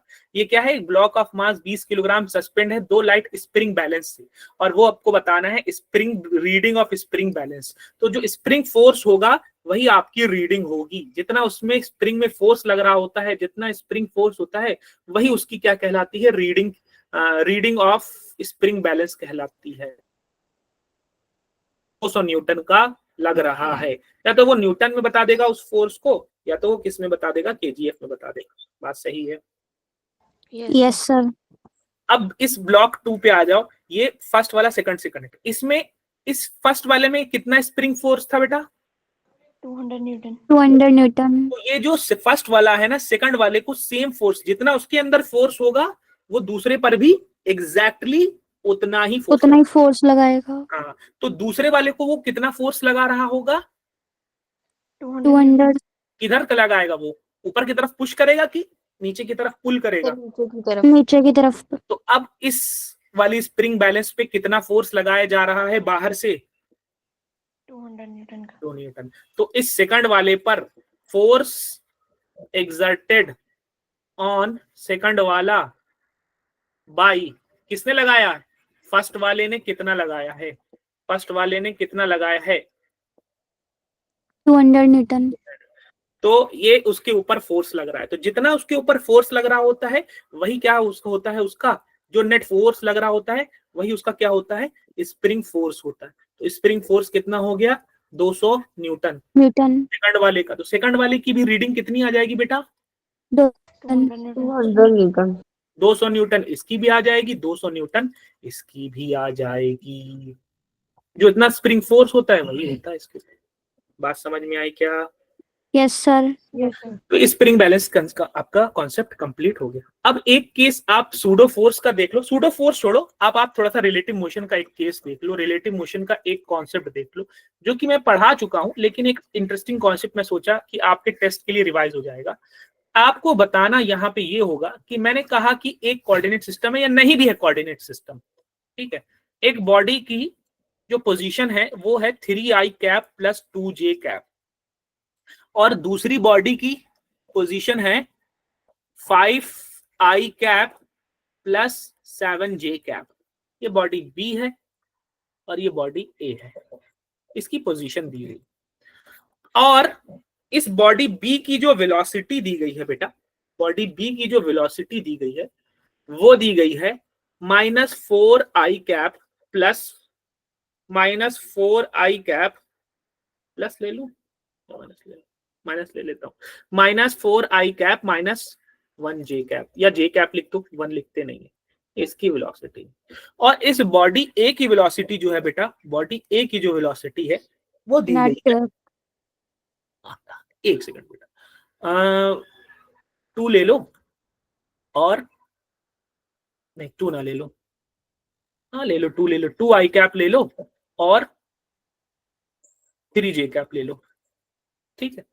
अब आपसे पूछा गया है, क्वेश्चन पूछा गया है कि अगर ये 2i 3j कैप से मूव कर रहा है, भैया 2i का मतलब राइट साइड में 2 का, 2i का मतलब यही हुआ ना कि इसका right side horizontal component of velocity 2i cap होगा, करेक्ट। Yes sir. 3j का मतलब ये ऊपर की तरफ भी होगा, करेक्ट। Yes sir. तो इन दोनों का मिला के रिजल्टेंट कहीं इन्हीं दोनों के बिटवीन आएगा, va की वेलोसिटी, करेक्ट। Yes sir. तो ये इसकी जरूरत नहीं, मुझे अंदाजा लगाना था, बस समझाना था कि इधर कहीं चल रहा हो। अच्छा, इसकी बॉडी की बात करें -4i कैप, -4 का मतलब कि हॉरिजॉन्टल में लेफ्ट साइड, लेफ्ट डायरेक्शन में, और -i कैप का मतलब बेटा डाउनवर्ड। तो ये -4 वाला है और ये -1 वाला है, लेकिन ये कंपोनेंट है, तो इन दोनों का मिला के जो रिजल्ट होगा वो कहीं इधर आता होगा या कहीं इधर आता हो, कोई भी होगा, ठीक है। तो हमको इसकी जरूरत नहीं, मुझे बस ये समझाना था कि डायरेक्शन। अब अगर ये इस साइड तरीके से, थोड़ा सा इसको और ऊपर बनाना चाहिए था मुझे, ठीक है। मान लो यहाँ पर है बॉडी भी, ठीक, तो अब ये कुछ इधर चल रहा है, ऐसे चल रहा है। अब आपको बताना है बेटा कि विल दे मीट और नॉट, विल दे मीट और नॉट, क्या वो आपस में टकराएंगी, कोलाइड करेंगी, मीट करेंगी कि नहीं करेंगी, ये क्वेश्चन बताना है। फिर से समझाऊं क्वेश्चन, मैं समझाऊं, एक्सप्लेन करूंगा, लेकिन क्वेश्चन समझ में आया भी कि फिर से समझाऊं क्वेश्चन? क्वेश्चन फिर से समझाता हूं। एक बॉडी है जिसकी पोजीशन दे रखी है कि भैया 3i cap plus 2j cap. Position कहां से होता है? कोई एक कोऑर्डिनेट सिस्टम होता है जो कि ओरिजिन है, ये 0 0 कोऑर्डिनेट्स होते हैं। इससे हॉरिजॉन्टल में 3 मीटर और वर्टिकल में 2 मीटर की डिस्टेंस पर इसकी पोजीशन। और दूसरी बॉडी बी है जिसका 5i और 7j दे रखा है मैंने, 5i और 7j इसकी पोजीशन। 5i 7j का मतलब कि हॉरिजॉन्टल में बेटा 5 मीटर और वर्टिकल में 7 मीटर जब चलोगे तो उसकी पोजीशन पर पहुंच जाओ। ये होता है पोजीशन का मतलब। ये तो पोजीशन समझाने का मामला हो गया। हमको ये समझना है कि ये मूव इधर कर रही है, मैंने दे दिया भैया, मूव कर रही है इधर की डायरेक्शन में, और 2i cap plus 3j cap. और ये वाला किधर मूव कर रहा है? -4i -5j, मतलब लगभग इस डायरेक्शन मूव कर। क्या ये चलते चलते कभी मीट करेंगे कि नहीं मीट करेंगे? हो सकता हो ये इतनी तेज भागे कि ये पहले ही निकल जाए और ये यहाँ पर हो, या हो सकता हो ये इतनी तेज भाग रहा हो कि ये पहले इधर पहुंच जाए और फिर ये यहाँ पे पहुंचे, या हो सकता हो दोनों कुछ इस हिसाब से चले कि दोनों आगे बढ़ते बढ़ते यहाँ पर ऐसे मीट कर जाएं। फिर से समझाऊं कॉन्सेप्ट? आगे सर समझ में आ गया। अब इसमें की कॉन्सेप्ट क्या लगाना है आपको? की कॉन्सेप्ट ये लगाना है बेटा कि मान लेते हैं, हम मान लेते हैं लेट दे मीट, हम मान लेते हैं कि ये मैच कर रहे हैं, मीट कर रहे हैं इस पॉइंट पी पर, ये और ये टाइम पे पहुंच गए, ठीक है। कितने टाइम पे पहुंचे? टी टाइम के बाद ये यहां से, देखो टी टाइम के बाद ये यहां से यहां तक पहुंचा टी टाइम में, और टी टाइम और उसी सेम टी टाइम में वो यहां से यहां तक पहुंचा। करेक्ट है बात? यस अब हमको टी टाइम में इसका डिस्प्लेसमेंट पता करना है बॉडी ए का। तो बॉडी की वेलोसिटी पता है, टाइम मैंने टी बोल दिया है, तो डिस्प्लेसमेंट निकल जाएगा क्या बेटा? Yes sir. क्या होता है?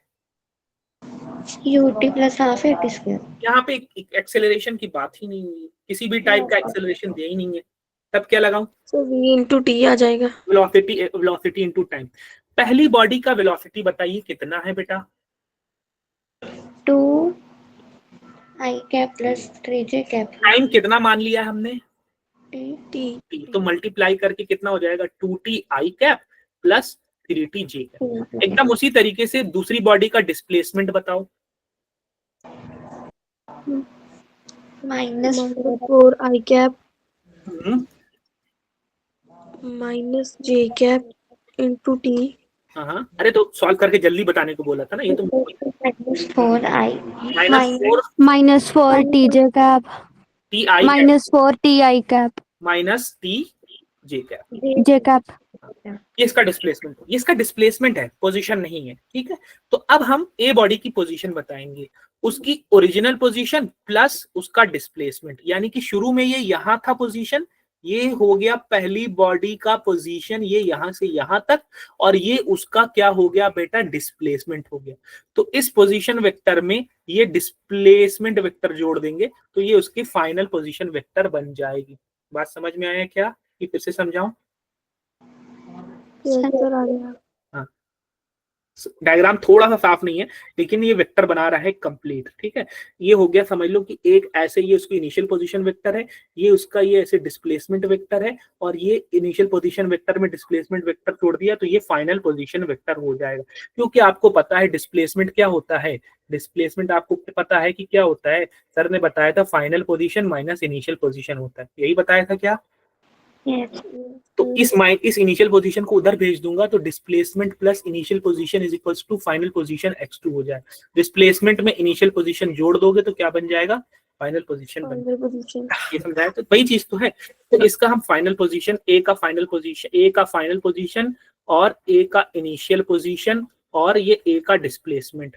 चलो जल्दी जल्दी बताओ, ए का फाइनल पोजीशन निकालना है, ए की इनिशियल पोजीशन क्या थी?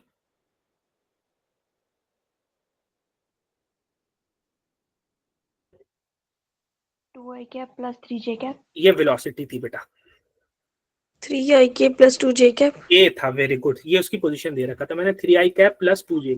ए का डिस्प्लेसमेंट कितना है बेटा? 2 T I cap plus 3 +3 T J TJ cap तो ये आई कैप वाला और आई कैप वाला एड अप होकर के क्या हो जाएगा, 3 प्लस कॉमन ले लो आई कैप, तो क्या लिखूं मैं, 2 2 है कि 2t है? 2T. 2T हाँ, अच्छा 3 प्लस 2t और ब्रैकेट के बाद क्या, I cap उसी तरीके से जे कैप वाला बताओ जल्दी से, 2 plus 3T J cap. 2 plus 3t जे कैप। ये फाइनल पोजीशन हो गई किसकी, ए की। अब उसी तरीके से आप बी की फाइनल पोजीशन बताओगे, जो कि बी की इनिशियल पोजीशन प्लस बी की इनिशियल पोजीशन और प्लस बी का डिस्प्लेसमेंट ऑफ बी। चलो जल्दी से बताओ, डायरेक्ट कैलकुलेट करके बताओ, बी की इनिशियल पोजीशन ये थी और ये थी इसका डिस्प्लेसमेंट, ब्रैकेट में क्या क्या लिखा, ये सब थोड़ा जल्दी किया करो काम,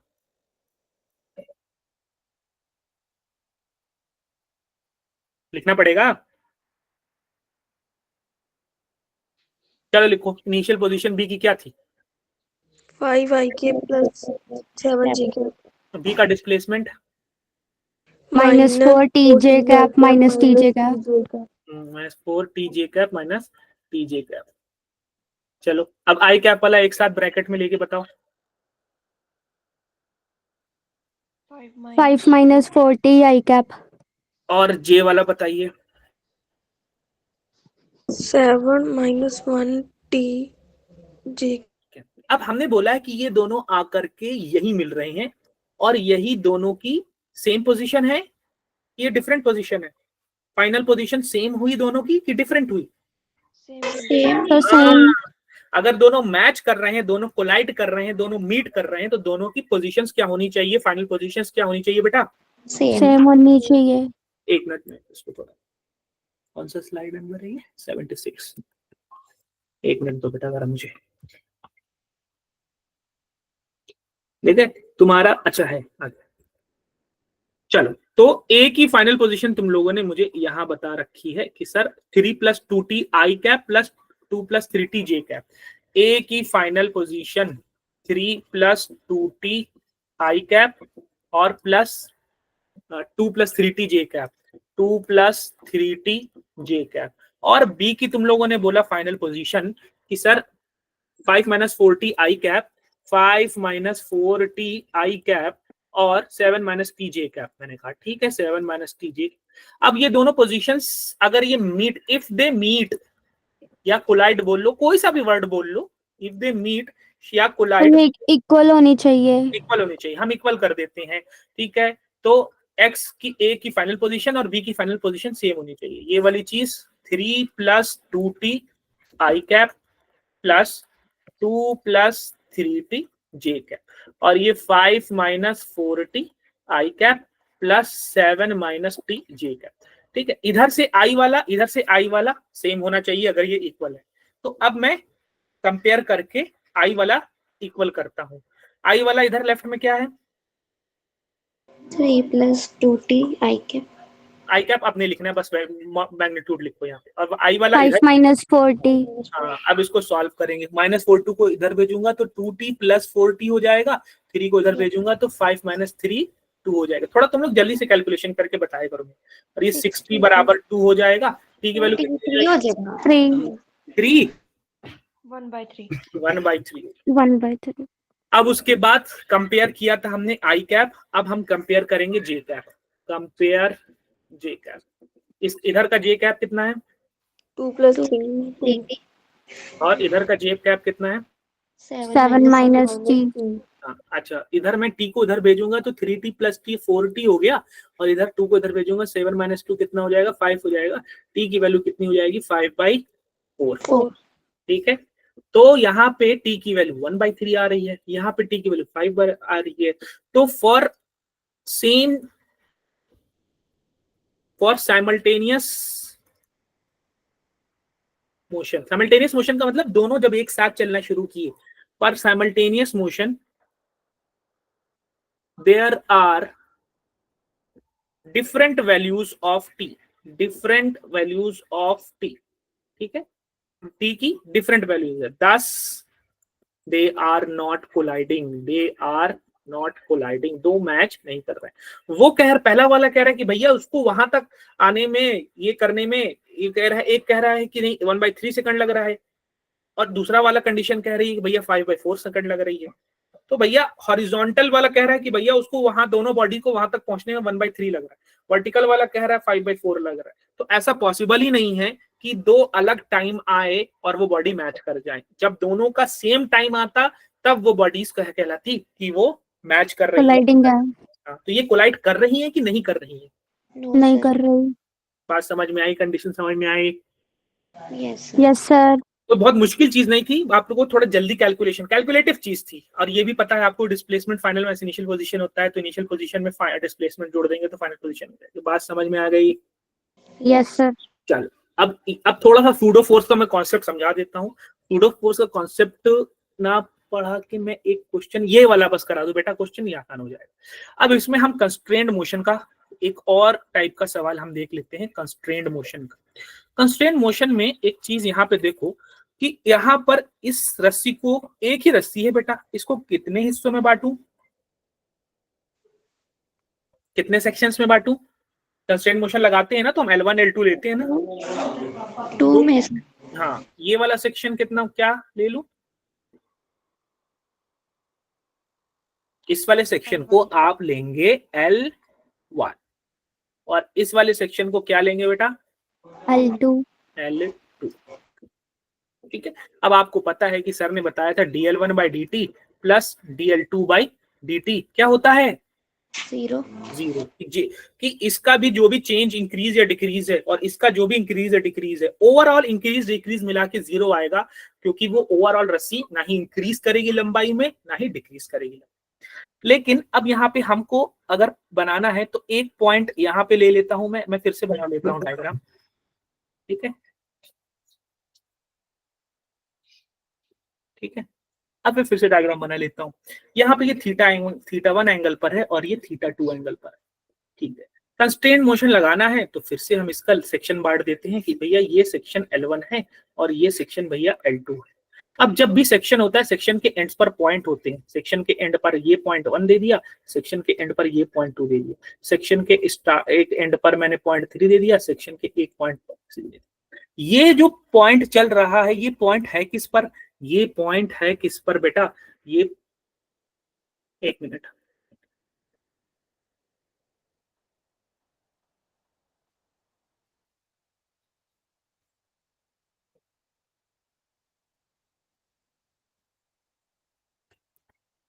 ये पॉइंट है किस पर, ये पॉइंट है ब्लॉक ए पर, और ब्लॉक ए किधर चल रहा है भैया, ब्लॉक ए तो राइट साइड में चल रहा है v1 वेलोसिटी से, तो ये पॉइंट चूंकि ब्लॉक ए पर है तो वो भी राइट साइड में चलेगा v1 वेलोसिटी पर। बात समझ में आई क्या? Yes, sir. Yes, sir. लेकिन हमको जो मोशन, हमने जो मोशन देखा था, हम उस मोशन को देखेंगे कि वो रस्सी के अलोंग, इसका रस्सी के अलोंग मोशन कितना हो रहा है, रस्सी की लंबाई में मोशन कितना हो रहा है, रस्सी को खींच रहा है कि पुश कर रहा है कि पुल कर रहा है, लेकिन वो तो हमको पता नहीं है। हमको तो इसका राइट डायरेक्शन में मोशन पता है, यानी कि ये पॉइंट ऐसे है, ये राइट डायरेक्शन में जा रहा है और रस्सी उसके साथ ऐसे कनेक्टेड है। हमको तो पॉइंट 1 का मोशन राइट डायरेक्शन में पता है, और ये राइट डायरेक्शन रस्सी की लंबाई में इंक्रीज करेगा डिक्रीज करेगा वो पता नहीं चलता, लेकिन हाँ कितने एंगल पर लग रहा है इस रस्सी से ये पता। तो ऐसे केस में क्या करो बेटा, एक कंपोनेंट ले लो इस वेलोसिटी का इस रस्सी के अलोंग। तो अगर वेलोसिटी v है, रस्सी कुछ इस तरीके से जा रही है, तो वेलोसिटी v का रस्सी के अलोंग कंपोनेंट कितना हो जाएगा बेटा? V cos theta. हाँ क्या, जोर से बोलो। V cos theta. हाँ v1 नाम है बेटा, तो इसका क्या हो जाएगा? V1 cos V1 theta. cos v1 cos theta. तो ये रस्सी के अलोंग ये वाला कंपोनेंट उस रस्सी की लंबाई को इंक्रीज या डिक्रीज करने की कोशिश करेगा। बात समझ में आई क्या? Yes, sir. तो हमको पॉइंट का वेलोसिटी एक्चुअल में राइट साइड में जा रही, जिससे पता नहीं वो इंक्रीज करेगा डिक्रीज करेगा, रस्सी की लेंथ को नहीं समझ, तो उस पॉइंट की वेलोसिटी रस्सी के अलोंग कंपोनेंट ले लो, और वो अलोंग कंपोनेंट हमको बताएगा कि इंक्रीज करेगा डिक्रीज। उसी तरीके से ये पॉइंट 3 राइट साइड में v2 वेलोसिटी से जा रहा है। अब ये जो v2 वेलोसिटी है बेटा, ये पता नहीं इंक्रीज करेगा L2 सेक्शन को कि डिक्रीज करेगा, लेकिन अगर मैं ध्यान से बनाऊं यहाँ पर कि ये कुछ ऐसे रस्सी है, ये पॉइंट ऐसे 3 है और 0.4, ये 0.4 होगा ना, 0.4 ये ऐसे है, जो कि पॉइंट ब्लॉक बी पर है, और ब्लॉक बी जा रहा है राइट साइड में v1 से, तो पॉइंट का भी v1 हो। ठीक है, बात समझ में आई क्या? Yes sir. अब ये एंगल θ2 है बेटा, और मैं रस्सी को थोड़ा सा ऐसे एक्सटेंड करता हूँ रस्सी की लाइन को, तो ये वाला भी एंगल कितना हो जाएगा? θ2। हाँ, वर्टिकली अपोजिट। तो ये वेलोसिटी मेरे काम की नहीं है, उससे मुझे पता नहीं चल रहा है कि ये इंक्रीज करेगा कोशिश कि डिक्रीज करेगा रस्सी की लंबाई। लेकिन इस v1 वेलोसिटी का, ये v1 वेलोसिटी है, ये रस्सी है और रस्सी का एक्सटेंशन है, और ये θ2 है, तो इस v1 वेलोसिटी का रस्सी के अलोंग कंपोनेंट क्या हो जाएगा बेटा? V cos theta 2. v2 cos θ2। तो यहाँ पे रस्सी के अलोंग जो कंपोनेंट हो, ये वाला कंपोनेंट बताएगा कि घटाने की कोशिश कर रहा है कि बढ़ने की कोशिश कर रहा है। अब कंस्ट्रेंट मोशन का रिलेशन लगा दो।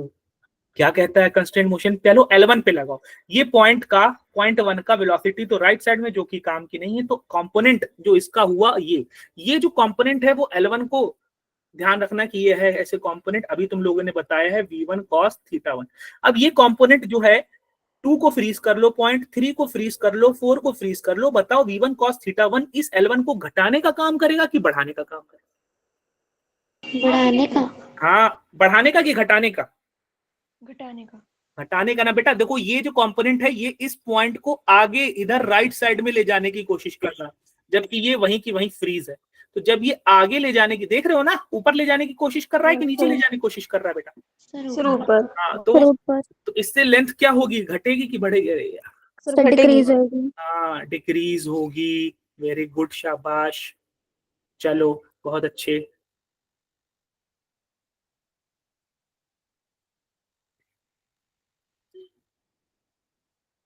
ओह अच्छा, ऐसे भी कर सकते। चलो, तो पॉजिटिव ले लूं कि नेगेटिव ले लूं? नेगेटिव। Negative v1 cos θ1। अच्छा, ये पुली मूव कर रही है क्या बेटा कि फिक्स है? सर फिक्स है। पॉइंट 2 की वेलोसिटी क्या हो जाएगी? 0। पुली मूव नहीं कर रही है, पुली पर पॉइंट ही वो नहीं मूव कर रहा। पॉइंट 3, अच्छा चलो अब दूसरे सेक्शन पे आ जाओ, L2 वाले सेक्शन पे आ जाओ। पॉइंट 3 की बात करो बेटा, वो मूव कर रहा है कि नहीं मूव कर रहा है? सर नहीं मूव कर रहा। वो पुली पर है, पुली मूव नहीं करी। पॉइंट 4 बताओ बेटा, जिसका 2 कंपोनेंट होगा, एक कंपोनेंट ही लिया है जो रस्सी के अलोंग जो मेरे काम का है, इस तरीके से मैंने बांटा। अब ये वाला ये पॉइंट जो है इस कंपोनेंट के अकॉर्डिंग उसकी वेलोसिटी इधर है, यानी कि वो पॉइंट इधर की तरफ मूव करना चाहिए। तो ये जो कंपोनेंट है 4 वाला, इसका ये 4 वाला पॉइंट जो है उसकी एक वेलोसिटी कंपोनेंट आ जाएगी v2 cos θ2। ये इंक्रीज करने की कोशिश करेगा L2 को कि डिक्रीज करने की कोशिश करेगा? सर से इंक्रीज इंक्रीज। तो क्या लिख दूं, पॉजिटिव की नेगेटिव? Positive positive. पॉजिटिव। और वेलोसिटी की वैल्यू v कंपोनेंट, वो कंपोनेंट जो उस रस्सी के अलोंग लग रहा है, जो उसको इंक्रीज या डिक्रीज करने, ये v2 मेरे काम का नहीं है, वो कंपोनेंट जो उसको इंक्रीज या डिक्रीज करने, इधर क्या हो जाएगा 0। अब v1 cos θ नेगेटिव में है, उधर भेज दो और ये आ जाएगा भैया v2 cos θ2 बराबर v1 cos θ1। यहाँ पे आपसे v1 और v2 का रेशियो पूछा गया था, ठीक है। तो v1 और v2 का रेशियो जो हो जाएगा बेटा वो cos θ2 अपॉन cos θ1 बराबर v1 अपॉन v2 हो जाएगा। बात समझ में आई क्या तुम लोगों को? यस कुछ और भी पूछ सकता है, 2 दे देगा, 3 में से कुछ भी दे देगा, चौथा पूछ लेगा। ये आपको रिलेशन लगाने आना चाहिए। बात समझ में आई? यस एक क्वेश्चन इस पर बेस्ड एक और लगाएंगे बेटा हम, ठीक है। एक क्वेश्चन इस पर बेस्ड हम एक और लगाएंगे कंस्ट्रेंट मोशन पर। थोड़ा सा अब ध्यान यहाँ से थोड़ा सा हैवी हो जाएगा, लेकिन थोड़ा सा कोशिश कर। अच्छा एक क्वेश्चन यहाँ पे लगा लो भैया, ये तुम ध्यान जल्दी से लगाओ। ये 5 किलोग्राम है बॉडी, ठीक है। इसकी वेलोसिटी मान लेते हैं कि VA है, राइट साइड। बनाता हूं अच्छे से मैं, ये छोड़ो इसको, तुम लगाना, ये होमवर्क में है। मैं एक अच्छा क्वेश्चन लगा देता हूँ, वही सेम कॉन्सेप्ट है, तुम लगाना। यहाँ पे बस एक क्वेश्चन बता दो कि F इज कॉन्टैक्ट फोर्स बताना है। अगर बॉडी कुछ इस तरीके से है बेटा, जिसका मास m1 है और दूसरी बॉडी मास m2 है, इस पर हमने फोर्स लगाया F, ठीक है। तो अब आपको बताना है कि कॉन्टैक्ट फोर्स क्या होगा। कॉन्टैक्ट फोर्स का मतलब m1 ने लगाया होगा एक्शन फोर्स ऐसे, राइट साइड में मान लेते हैं T, तो m2 ने m1 पर लगाया होगा ऐसे। तो एक फोर्स तो लग रहा है T पर, ये राइट साइड में किसने लगाया है, m1 ने लगाया है। और एक इस पर लगेगा T सेम फोर्स m2 ने लगाया है m1 पर। एक्शन रिएक्शन फोर्स क्या कहता है कि एक बॉडी दूसरे बॉडी पर सेम फोर्स लगाती है राइट साइड में, तो दूसरी बॉडी पहली बॉडी पर सेम फोर्स लगाएगी लेफ्ट साइड। करेक्ट है बात? Yes sir. अब मान लेते हैं कि F फोर्स लगाया जा रहा है और फोर्स इज इक्वल्स टू, एक ही फोर्स लग रहा है। इसको अगर मैं एक पूरा सिस्टम मानूं तो इसमें कितने फोर्स टोटल लग रहे हैं? अगर मैं इन दोनों को एक सिस्टम मान लेता हूं बेटा, ये दोनों एक पूरा एक होल यूनिट मानो, एक पूरा सिस्टम मानो, तो बताओ इस पर टोटल कितने फोर्सेस लग रहे हैं हॉरिजॉन्टल डायरेक्शन में? Sir 2 forces. 2 फोर्सेस कौन कौन से? गुड, कौन कौन से? सर एक फोर्स, एक फ्रिक्शन। ना फ्रिक्शन तो अभी पढ़ाए नहीं है, पूरा सिस्टम मानना है। अब जब देखो यहाँ पे एक इंपॉर्टेंट, नहीं पाएगा। हाँ बेटा, हाँ यहाँ कॉन्सेप्ट समझो, यहाँ कॉन्सेप्ट समझो। मैंने अगर इसको पूरा सिस्टम मान लिया है बेटा, तो इसके अंदर जो एक्शन रिएक्शन फोर्स लग रहे हैं वो काउंट नहीं हो। सिस्टम के अंदर के फोर्सेस काउंट नहीं होते हैं, एक्सटर्नल फोर्सेस ही हमेशा काउंट होते हैं। हम जितना भी मामला लगाते हैं सब एक्सटर्नल फोर्सेस पर बात करते हैं, इंटरनल फोर्सेस की बात। तो यहाँ पे जो T इस पर लग रहा होगा A बॉडी पर, और T जो इस पर लग रहा होगा B बॉडी पर, उसकी बात करना है कि नहीं करना है? अच्छा, अगर मैं इसको एक सिस्टम मान लेता हूं, दोनों को मिला के एक सिस्टम मान लेता हूं, तो इस पर कौन कौन से फोर्सेस लग रहे होंगे पूरे सिस्टम पर? ये पूरा सिस्टम है ना, पूरे सिस्टम पर कौन कौन से फोर्सेस लग रहे होंगे? सर एक ही लग रहा है F। हाँ एक F लग रहा है, लेकिन आप लोग को तो बताना चाहिए कि सर एक अर्थ भी तो लगाएगी। Total mass of the system into gravitation, ये भी तो बताना, हाँ ये भी तो बताना चाहिए। हालांकि काम का नहीं है इस वक्त मेरे, लेकिन ये बताना चाहिए था। तो पूरे सिस्टम पर 2 फोर्सेस लग रहे हैं। हाँ हाँ हाँ, अब सही बोला तुमने, हॉरिजॉन्टल पूछा, वेरी गुड। तो हॉरिजॉन्टल में अगर मैं बात करूं तो सिर्फ एक फोर्स लग रहा है, तो एक फोर्स, और कुछ लगता तो जोड़ देता या घटा देता, और कुछ लगता है।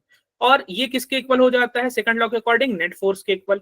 एक एक फोर्स, जितने भी, पहला फोर्स, दूसरा फोर्स, तीसरा फोर्स, सबको सम करो और किसके इक्वल कर दो?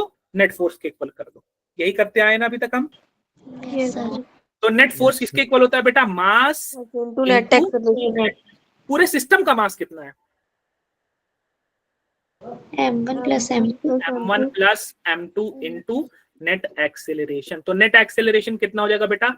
F upon m1। Plus m2।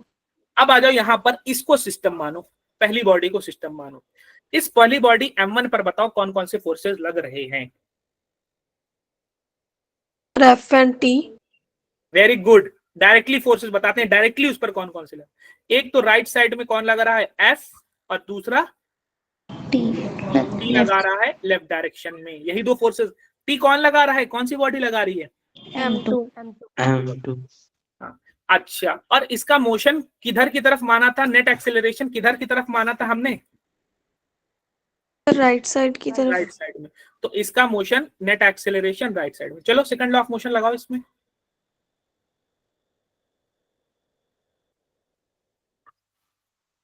F minus T बोलिए आगे। ये दो फोर्सेस हैं, उसके अलावा और कोई फोर्सेस हैं नहीं है। is equal to M1 into A. हाँ, m1 इंटू ए नेट बोल दीजिए ना बेटा, ए नेट बोल दीजिए, करेक्ट। Yes sir. तो अब क्या करेंगे, टी को उधर भेज देंगे और एम ये वाले को इधर भेज देंगे। एफ माइनस M1 ए नेट बराबर टी, बस कुछ खास काम नहीं। ए नेट की वैल्यू क्या है, F upon M1 plus M2। F upon M1 plus M2 बराबर टी। बस इसी को सॉल्व कर लो, ये ऐसे सॉल्व कर लो। इन दोनों में से एफ कॉमन ले लो और जब तुम सॉल्व करोगे तो ये हो जाएगा M1 plus M2 minus M1, ये हो जाएगा F M2 upon M1 plus M2 बराबर टी। तो जो अंदर के find the contact force T जो लग रहा था इंटरनली, अंदर कॉन्टैक्ट फोर्स जो लग रहा था, दोनों अंदर नहीं मतलब जब कॉन्टैक्ट में आए थे तब जो फोर्स लग रहा था वो F M2 upon M1 plus M2 हो जाएगा। बात समझ में आई क्या? यस एक बार पूरा सिस्टम मान करके Newton second law of motion लगा दो, एक बार किसी एक बॉडी को मान के न्यूटन सिस्टम। जब पूरा सिस्टम मान के लगाओगे तो नेट एक्सेलरेशन निकल जाएगा और फिर उसके बाद पहली बॉडी पर सारे फोर्सेस ऐड सब्ट्रैक्ट कर दो और उसको मास इनटू नेट एक्सेलरेशन कर दो, निकल जाएगा। बात समझ में आई क्या? Yes sir. हाँ, अब देखो बेटा, एक यहाँ पे मैं आप लोग को होमवर्क दे रहा हूँ, थोड़ा सा मैं एक्सप्लेन कर दूंगा, बस क्लास ओवर कर रहा हूँ मैं। यहाँ पे एक बहुत अच्छा क्वेश्चन था, इसको आपको करना होगा, ठीक है। मैं इसमें हिंट दे रहा हूँ कि करना क्या है। देखो इसमें क्वेश्चन में क्या है कि एक बॉडी है ए ब्लॉक जिसके साथ ये पुली, ये पुली, ये पुली, ये कंस्ट्रेंट मोशन का क्वेश्चन इस, और दूसरी बॉडी बी ब्लॉक जिसका मास 3m है, पहली बॉडी ए ब्लॉक जिसका मास m है। बी ब्लॉक पर राइट साइड में फोर्स F लग रहा है, ठीक है। अब आपको बताना होगा कि एक्सेलरेशन ऑफ ब्लॉक ए, अगर मैं इसको F4 से खींचूं तो क्या एक्सेलरेशन होगा इस बी ब्लॉक का, ए बी क्या होगा, और इस ए ब्लॉक का ए राइट ही साइड में जाएगा ना, अगर राइट साइड में फोर्स लगा रहे हैं तो यस सर ये भी राइट साइड में जाएगा, ये भी उसी से कनेक्ट है तो फोर्सेस लगने की वजह से ऐसा ही तो होगा। अब ये S जो है बेटा फिक्स है, क्वेश्चन में लिखा हुआ है S is fixed connected to a fixed point S, ठीक है। अब यहाँ पे बताओ कितने सेक्शन है, एक ही रस्सी है, इस रस्सी कितने सेक्शन है? 5 1 L1, हाँ 5, very good, L2 L3 L4 L5, ठीक है। अब आपको ये बताना होगा कि अगर ये ब्लॉक मूव कर रहा है ए बी एक्सेलरेशन से तो ये जो पुली P है ये भी तो मूव करेगी सेम एक्सेलरेशन से क्योंकि वो उसी में कनेक्टेड है, करेक्ट? यस भाई उसी से जुड़ी हुई है ना, तो इसका भी एक्सेलरेशन राइट साइड में ए बी, इस वाली पुली का भी तो एक्सेलरेशन सेम होगा राइट साइड में A B, correct? Yes sir. अब उसके बाद ये वाला ब्लॉक ए एक्सेलरेशन से राइट साइड में जा रहा है तो इस पुली क्यू का जो एक्सेलरेशन होगा वो राइट साइड में ए होगा। इस पुली आर का तो मैंने बता दिया, इस पुली एस का एक्सेलरेशन राइट साइड में ए होगा, बस। अब बहुत बड़ी चीज नहीं करनी है, ये आपने ऐसे किया, ठीक है, फिर आपने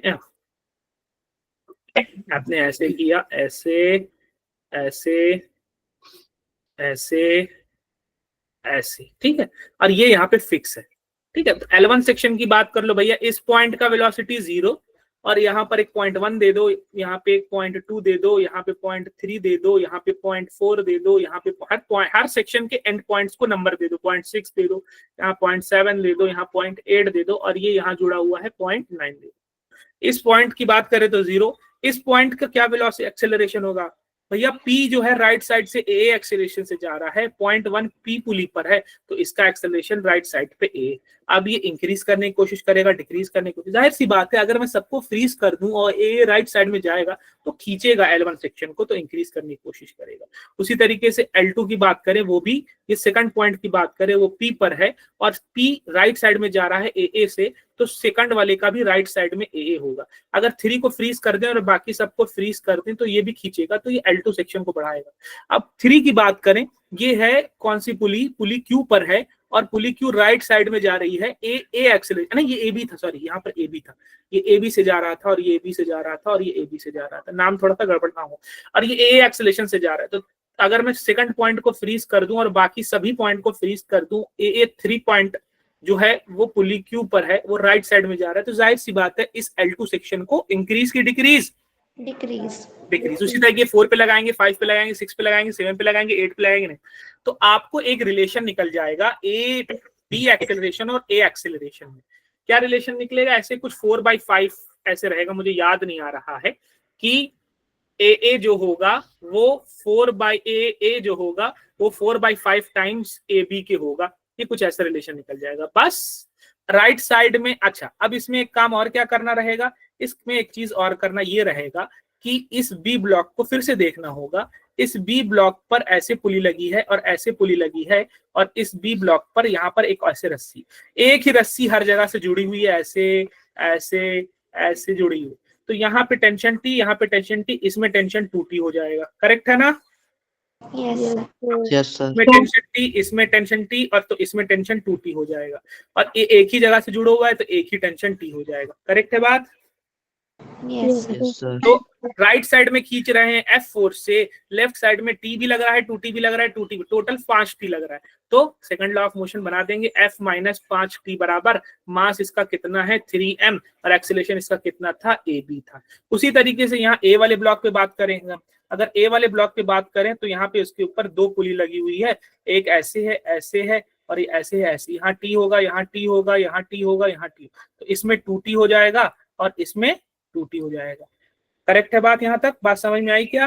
यस सर। तो इसमें टोटल सिर्फ राइट साइड में ही फोर्स लग रहा है, ये 2T टोटल 4T फोर्स लग रहा है, और कोई फोर्स नहीं लग रहा। तो सारे फोर्सेस का ऐड करके मास इनटू नेट एक्सेलरेशन कर देते हैं। मास पहले वाले का m है और इसका नेट एक्सेलरेशन हमने AA शुरू में मान रखा था, और AA और AB का रिलेशन यहाँ पता है, तो A यहाँ पर AB था बेटा यहाँ पे AB, AA और AB का रिलेशन पता है, तो ये एक रिलेशन और ये दूसरा रिलेशन और ये तीसरा रिलेशन इस्तेमाल करेंगे तो AA और AB की वैल्यू पता चल जाएगी, जो हमें दिया गया था। क्या दिया गया था हमको? फोर्स दिया गया था और मास दिया गया था, उसके टर्म्स में वैल्यू पता चल जाएगी। AB तो हमने माना था, उसकी वैल्यू निकलेगी, AA हमने माना था, उसकी वैल्यू निकलेगी। आपका मन करे तो टेंशन भी निकाल सकते हो, वो भी निकाल सकते हो।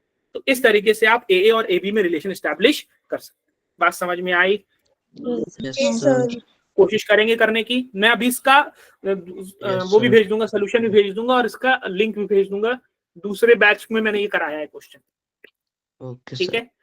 हाँ, बाकी सारे खूब अच्छे से प्रैक्टिस करो। कल तो क्लास हो नहीं पाएगी, हो पाएगी तो देखते हैं, एक एक्स्ट्रा क्लास अगर पॉसिबल हुई तो आप लोग की ले लूंगा, अदरवाइज आज के लिए बस इतना ही। और आज हमने क्या क्या किया है भाई, ये सारे नोट्स हैं। और आज हमने क्या क्या किया है, आज हमने पढ़ा है स्प्रिंग, आज हमने पढ़ा है कंस्ट्रेन मोशन, ठीक है? यही 2 बेसिकली हमने पढ़े हैं, बाकी सब तो PYQs लगे हुए हैं और आपको लगाना है, सब काम करना है, ठीक है बेटा? That's it for today, thank you so much. Next class में अगर पॉसिबल रहा तो हम पढ़ेंगे मोमेंटम एंड ग्राफ के रिलेटेड। Thank you sir. बेटा थैंक यू सो मच।